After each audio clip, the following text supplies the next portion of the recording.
Praise lord. దేవుని ఘనమైన నామమునకు మహిమ కలుగునుగాక. ప్రభు నామమున మీ అందరికీ హృదయపూర్వక వందనాలు. ఈ ఉదయకాలము దేవుని వాక్యాన్ని విందాం. కీర్తనలు 101:2.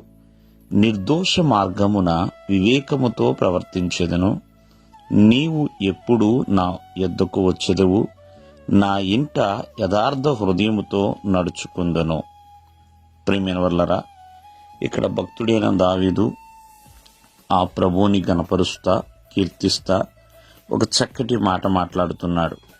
నిర్దోషమైన మార్గముల అంటే ఇటువంటి లోపము లేని విధానమున ప్రియమైన వర్లరా, చక్కటి వివేకముతో అంటే జ్ఞానముతో నేను నడుచుకుంటాను అని భక్తుడు సెలవిస్తున్నాడు.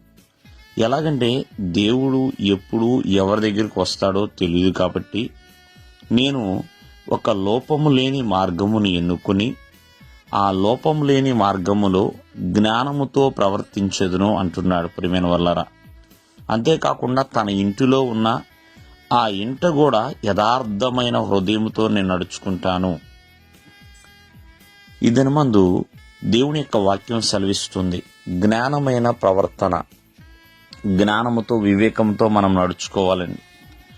ఎందుకనంటే ఎప్పుడైతే జ్ఞానము లేకుండా మనము జీవిస్తామో అప్పుడు ఎన్నో దుష్కార్యాలు, ఎన్నో అసహ్యమైన కార్యాలు దేవుని ఎదుట చేయవలసిన పరిస్థితి వస్తుందని.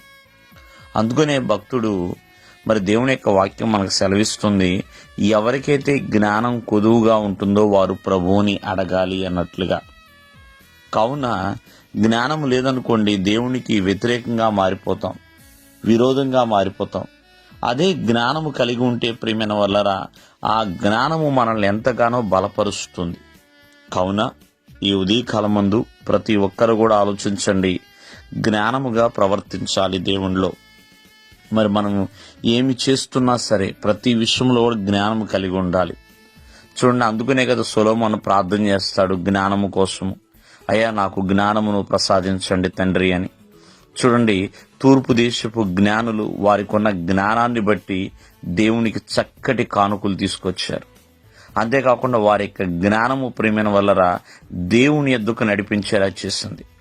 ఆనాడు బబులోను సంస్థానములో మరి బాలురుగా ఉన్న దానియేలు, షద్రక్, మెషక్, అబేద్నెగో మరి యవనస్తులే, మరి బాలురుగానే ఉన్నారు ప్రియమైన వల్లరా. మరి ఆ వయసులో ఏమి తినాలి ఏమి తినకూడదనేది జ్ఞానముగానే వాళ్ళు ప్రవర్తించారు. కావున మరి ఎప్పుడైతే నీవు చక్కటి లోపము లేని మార్గములో నువ్వు నడుస్తున్నావో జ్ఞానముగా ప్రవర్తించగలవు. దేవుడు మిమ్మల్ని ఆశీర్వదించునుగాక. ఆమేన్.